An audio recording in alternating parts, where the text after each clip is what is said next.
కీర్తనల గ్రంథం 114వ కీర్తన.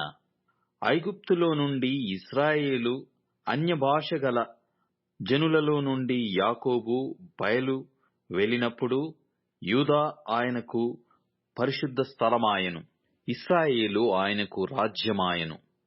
సముద్రము దానిని చూచి పారిపోయెను, యోర్దాను నది వెనుకకు మల్లెను. కొండలు పొట్టేళ్ల వలెను, గుట్టలు గొర్రెపిల్లల వలెను గంతులు వేసెను. సముద్రమా, నీవు పారిపోవుటకు నీకేమి తటస్థించినది? యోర్దాను, నీవు వెనుకకు మల్లుటకు నీకేమి తటస్థించినది? కొండలారా, మీరు పొట్టేళ్ల వలెను, గుట్టలారా, మీరు గొర్రెపిల్ల వలెను గంతులు వేయుటకు మీకేమి సంభవించినది? భూమి ప్రభువు సన్నిధిని, యాకోబు దేవుని సన్నిధిని వణుకుము. ఆయన బండను నీటి మడుగుగాను, చెకుముకి రాతి బండను నీటి ఊటలుగాను చేయువాడు.